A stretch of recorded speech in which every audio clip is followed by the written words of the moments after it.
Hello my fellow freedom builders and welcome back to the channel. Now today's video is about some serious questions in the financial markets, and especially some questions that I have a feeling are not being asked by the entire financial media industry. And I will get a bit into today why that might happen. But first of all, what is the story? Well, Tesla jumped up the other day. If we take a look at the stock price here, yesterday or the day before actually, they jumped up by 10%, which was an insane amount of money, something like $70 billion that were added to the Tesla stock price. Now, why did that happen? Well, that is because, as we can read here in Fortune and we can read in thousands of other financial media, Tesla's market value could surge by $500 billion because of its DOJO supercomputer, Morgan Stanley says. And then there's an article here where they are describing that DOJO can open up new addressable markets just like AWS did for Amazon. And there's some analysts led by Adam Jones wrote in a note upgrading the stock to overweight from equal weight, blah, blah, blah. All right. Now, this might be true that this DOJO supercomputer will give Tesla an edge. What we are talking about here is the autonomous driving, the 100% self-driving car. And what Morgan Stanley is saying is that this supercomputer can get Tesla some extra advantages in the competition, and they could be worth $500 billion more. Now, there are a ton of questions just stacking up in my head here. First of all, are Morgan Stanley and their analysts, are they experts in supercomputers? Well, my guess is no. Of course, they know something about computers, I hope, but they would have to ask someone. And who are their sources? Because I have been reading very much and many articles about this the last couple of days, and I can't find the sources. But I have a feeling who it is. And let's have a look at who it could be. Well, back in 2013, we are talking 10 years ago, Tesla Motors are aiming to build a self-driving car within 3 years, Elon Musk says. So before the end of 2016, they would have a 100% ready or 100% autonomous car driving on the roads without any help from anyone. There were no doubt about it. And he even said at a conference that within 12 months, they would have a car. That means in 2014, they would have a car ready on the street that would be around 90% self-driving. That, of course, did not happen, but it did help their stock price really to surge.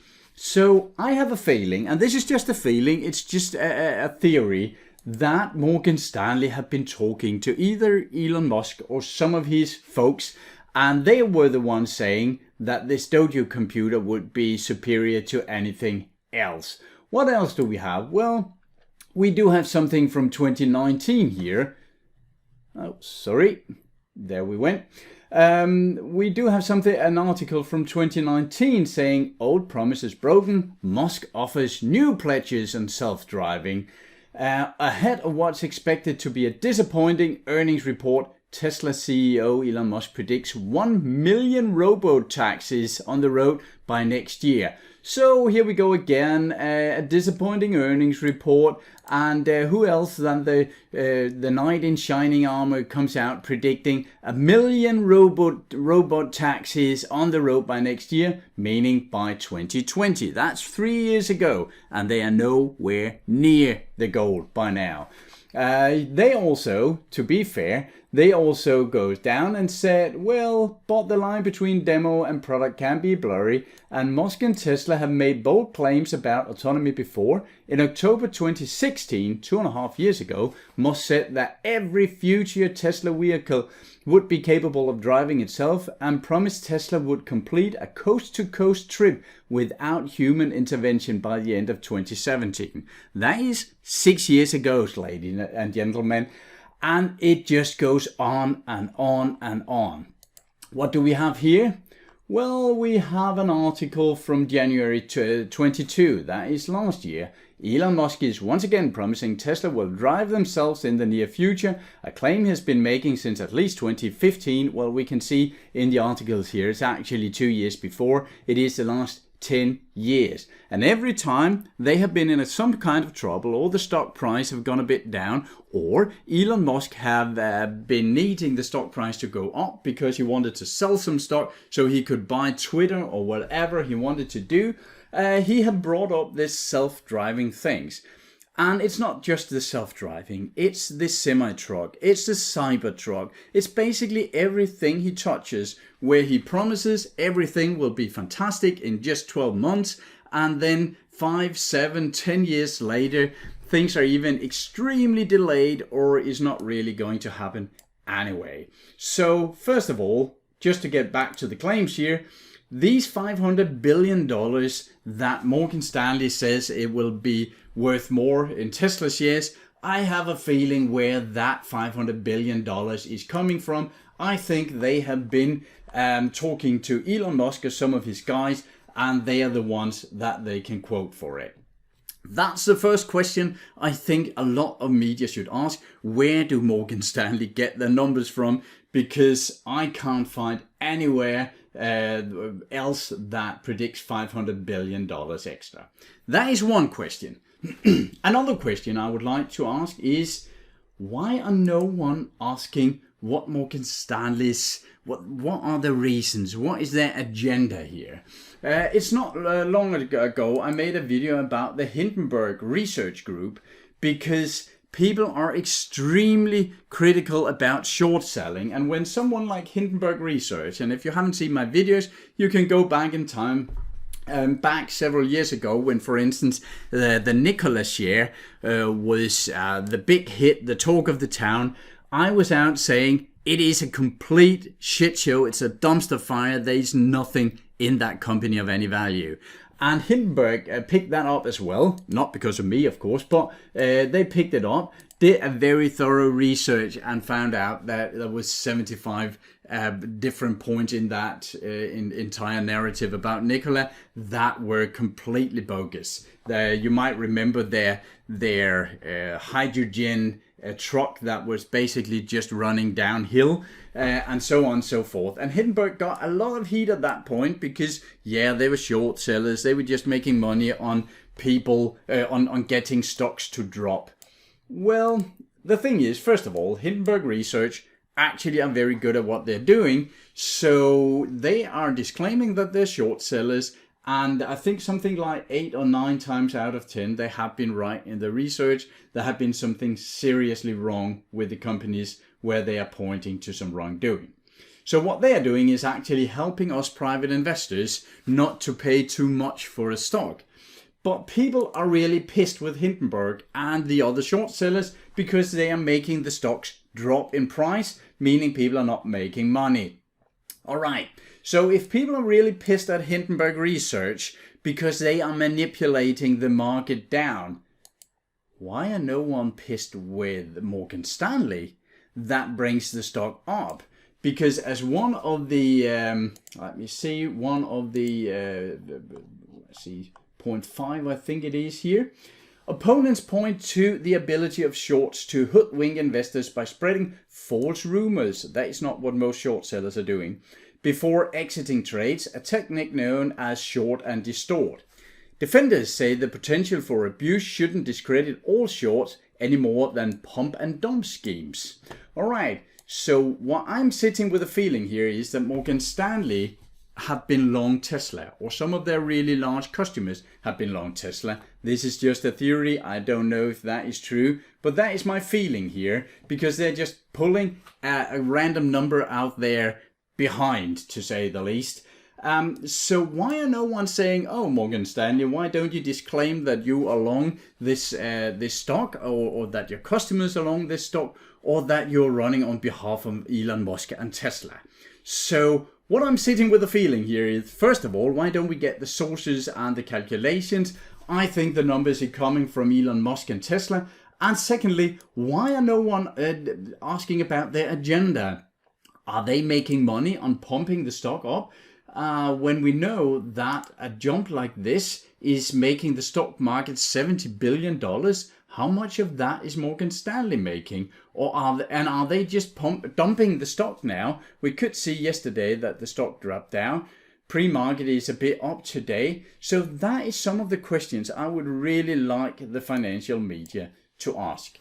Now, the last point today is I am going to show you some idea of what I think Tesla could be worth, because it's not necessarily a bad stock, Tesla. And I actually said back in the beginning of the year, when it fell and fell and fell, that it started to look like some sort of a good deal. Now, what you're seeing here is not public yet, but it is in MyStockScanner. MyStockScanner is public. It is freely available. There is a link to it below. But this part is not publicly available yet. We are just testing it, but I got permission to show it to you today here on this video. What it is it takes a number of different ways to evaluate a company. I like the earnings setup here, particularly, especially with stocks where earnings are actually a thing we can calculate and estimate for the future. Now here, we see 10 years of stock price of Tesla has gone up, has gone down, and so forth. And down here, we can see the average price earning, the average earnings growth and the average, the price earning over, well, the last 3 years, 5 years, 10 years, and 20 years, if they are available. And here are the estimates for the future. Now, if Tesla actually gets a 37.5% growth in earnings the next time they have their earnings, which is what is estimated. And if they can have their PE at 56.5, that analyst also estimates, then this is a very good deal. If we calculate 5 years into the future, you can see we can change that. I do apologize for the screen jumping. We are working on fixing that. But if we are calculating this 5 years into the future, if every year they can grow their earnings by 37.5%, and if they can keep their price earning at 56.5, then in theory Tesla could grow up to be worth around $1,000, which would give you a compound annual growth rate of just shy of 40%.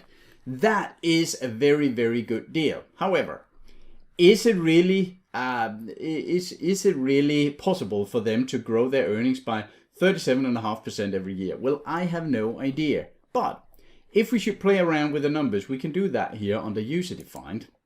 If we think, for instance, 25% per year is a bit more realistic now that we are talking over 5 years and not just next year. I think maybe 25% is a bit more realistic. Then when we look at the calculation, it actually is a CAGR of 23%. That is still very, very good. But of course, not as good as the 39% per year just a second ago. So 23% is still very, very good and would send the stock price up around 600, just above that, in the next 5 years. Now, do we think that the investors will be willing to keep paying 56 in PE, meaning they are paying $56.50 for every dollar of profit Tesla is making? Well, that's a good question, and there are a lot of components here. First of all, if we are going into a more recessionary mode in the economy, there is a tendency to investors wanting to pay a lower price earning because they want a higher yield, they want some more security, they don't want to take as much risk. So that could definitely make this one drop.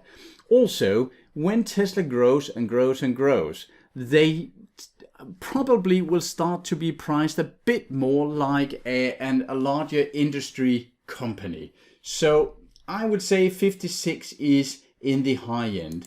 A more reasonable number is 30. So if they can grow the next 5 years by 25% per year at a price earning of 30, that would bring them into giving you a CAGR of 5.5%. So over the next 5 years, the stock price would go up by 24% overall. That would, of course, be with some swings and some volatility, and this is pure theory. and this is pure speculation as to what their earnings growth and price earning will be. You can always play around with these numbers, and if you believe Elon Musk is probably a 100% growth here, and if there are enough followers, they will probably grow by have a PE by 100.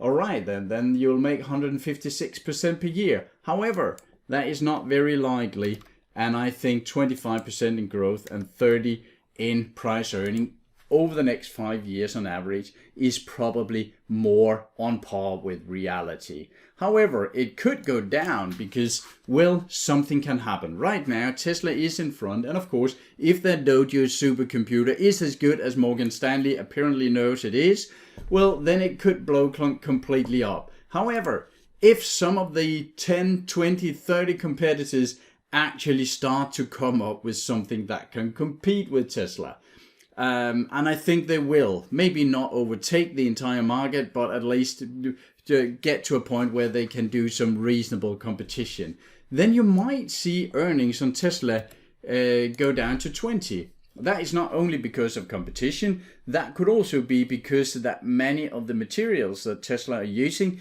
actually are getting more and more expensive right now.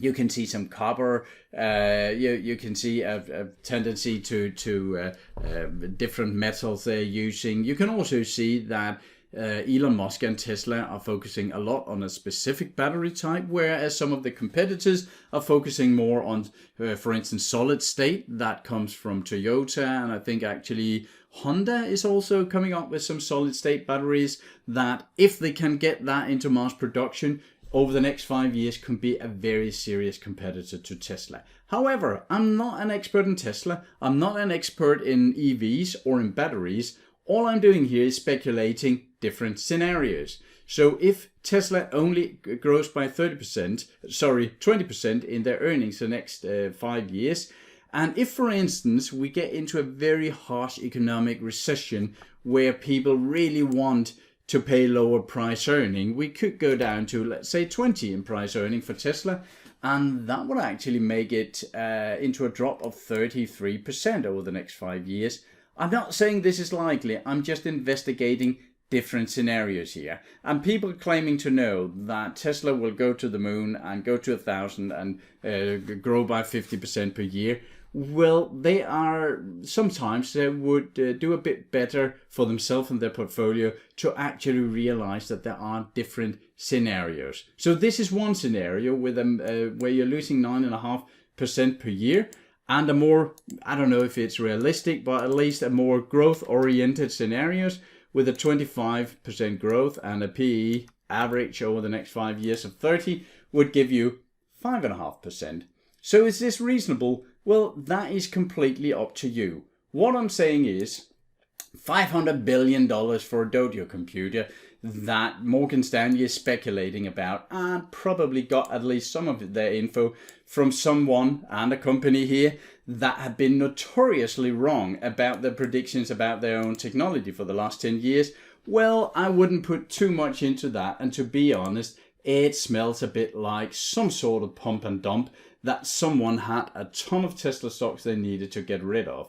But no one is blaming them. If in 10 years it turns out that they are just as wrong as some of the short sellers, no one will blame them. They'll just say, yeah, well, it's also very difficult to predict future technologies and so on. So we were basically just wrong, while what they have been doing is getting a very good chance of dumping some Tesla stocks.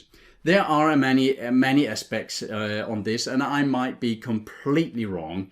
And it's not that I don't like Tesla. I must say that Elon Musk's stars have gotten a bit pale with me lately. However, they might grow at insane numbers, I don't know. But honestly, I have a hard time seeing that the $500 billion mark should come true somewhere in the near future. I hope this made sense. As always, you're welcome with comments and questions and ideas. And if you are a real dedicated Tesla fanboy, I know you'll leave some very harsh comments in the comment section below. And well, that's up to you if you want to waste your time doing that. Until next time, take care of yourself and your money out there. And I'll speak to you again shortly. Bye for now.